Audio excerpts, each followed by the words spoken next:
Hi everyone, my name is Hannah and my presentation is on educational disparities and socioeconomic statuses, specifically among low-income students and low-income areas. Um, it's no secret that children who live in areas that experience high amounts of poverty are statistically proven to perform poor in schools and have less access to extracurricular activities as compared to middle or upper class students.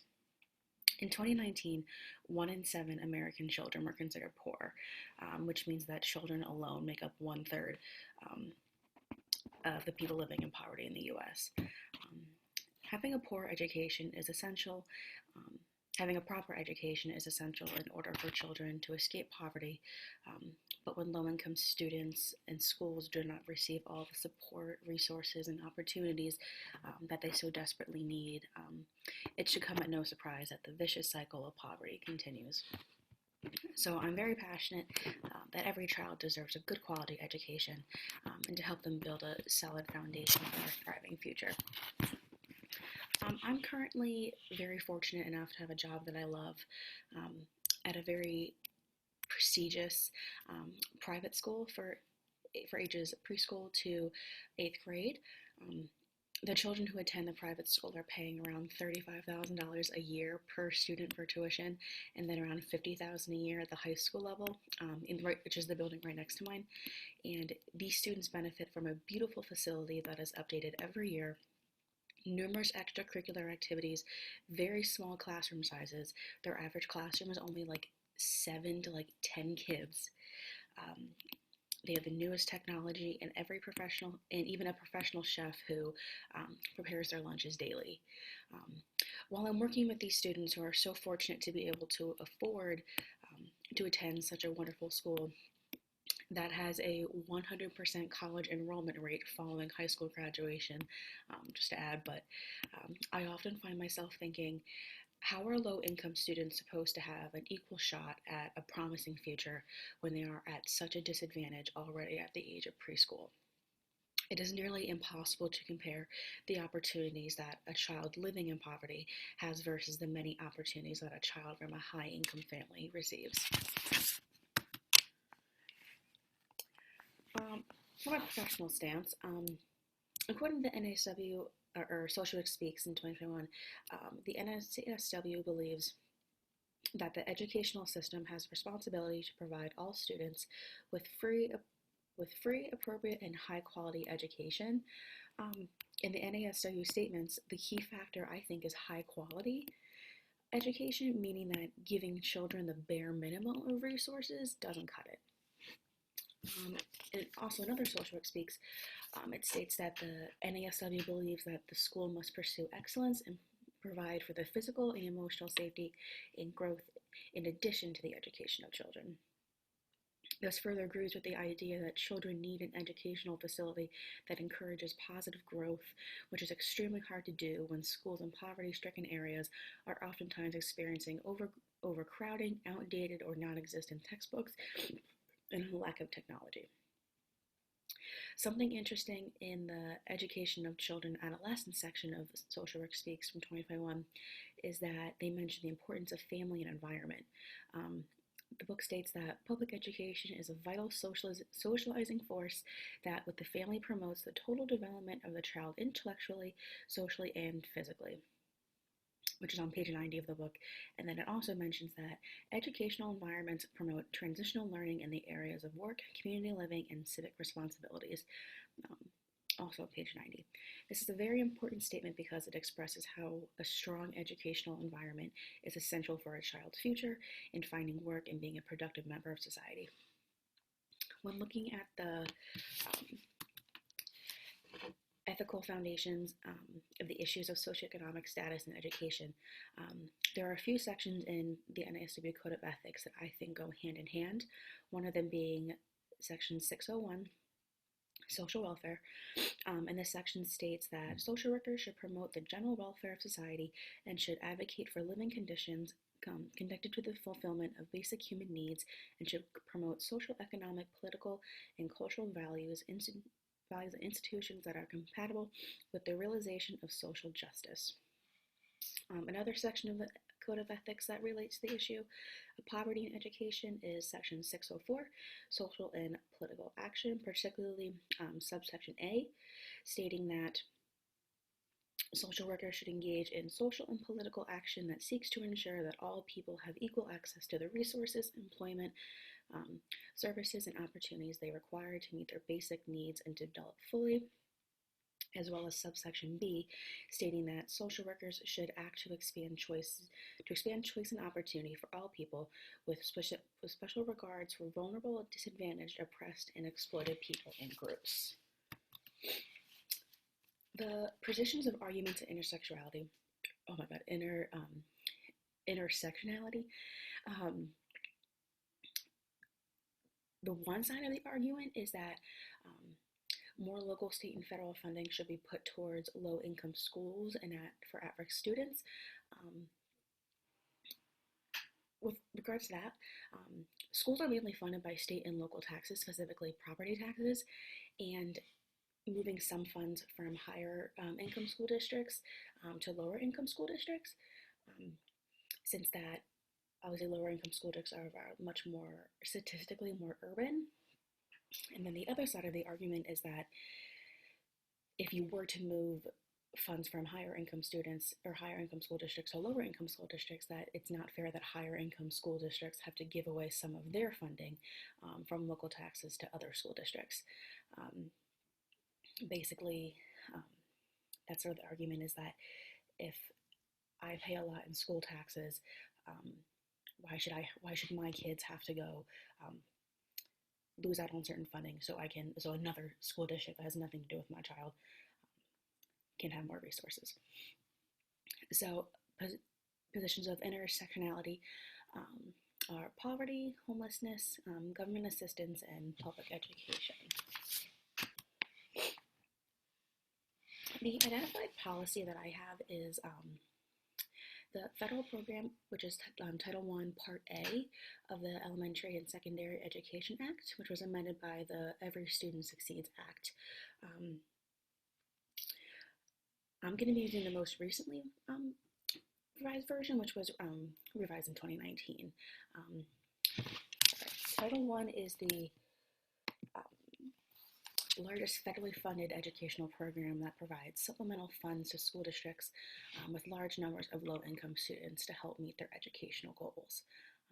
In order for a school to receive the Title I status, at least 40% of their student population must come from a low-income family. In 2015, Title I served 21 million students in the U.S. And I bolded it because I think it's an insane number. That's 70% of public schools and half of all public school children receive some type of Title I service. So I feel like it's something that's not really talked about a whole lot, but a lot of schools, more than half the schools in the United States, receive that type of funding. I have some statistics just on what Title I and public education costs, and the average public education expenditure in districts serving students in the nation's poorest communities, so students of the lowest income household. The average spent per child is $4,375 versus the $6,827,000 that are spent per child on districts serving the students in the richest communities in the U.S. And that comes from the National Center for Education Statistics. And then just some background on the actual policy, the Title I policy, is that it was passed by Congress in 1965, and it's the core purpose of Title I to provide funding to school districts with an adequate tax base to support the needed instruction so that all children could have access to basic education. It was amended in 1968 and 1972 to maintain the goal of access to basic education, but initiated new programs to increase the number of certified education specialists and other supportive activities, all in an effort to close the achievement gap between racial and ethnic groups. In 1994, the Improving America's School Act was to focus on the effectiveness of instruction, And then in 2002, the No Child Left Behind Act was to set new goals of closing the achievement gap between all groups for all students to reach proficiency. And then in 2009, the administration refocused Title I to emphasize turning around the lowest performing schools.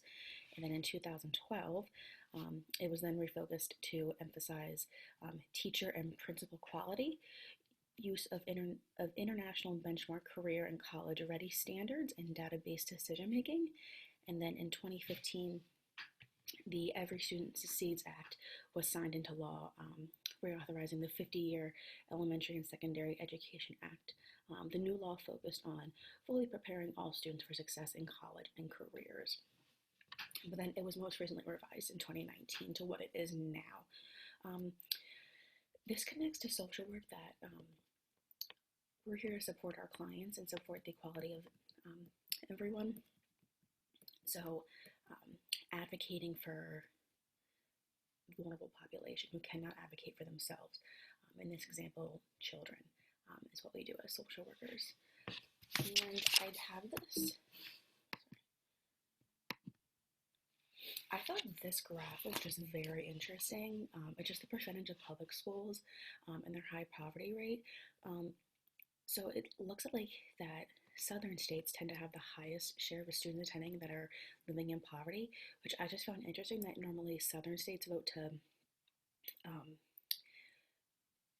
don't necessarily tend to vote for things that are in support of education, but like Texas is like 77% poverty rate of students living in poverty, which is just an insane amount. And I live in Pennsylvania, so close to 50% is still an astronomical number. But you can feel free to pause the video and look at it if you'd like. The person that I chose to use for my 5P's project is the Pennsylvania State Representative. His name's Ryan McKenzie. He represents the 134th Legislative District in Pennsylvania. This is currently his 6th term. He is from the Republican Party, and I chose him because I'm a constituent of McKenzie's district. And I also chose him because he is probably the most well-known politician in our area and is generally well-respected. Below I have listed some of the committees that he's in. He currently is not looking at anything, at least from his website, relating to education, but he is looking at things within the Allentown School District, which is what I will be getting at to later. And then the practice that I chose is Allentown School District Advocacy and Solutions. This group addresses the internal issues that this very low income area school district faces and advocates for all students. Allentown School District is a local school district in my hometown of Pennsylvania that is an extremely impoverished area. This is actually the school district directly next to mine growing up, so it's within a 15-minute drive from my house.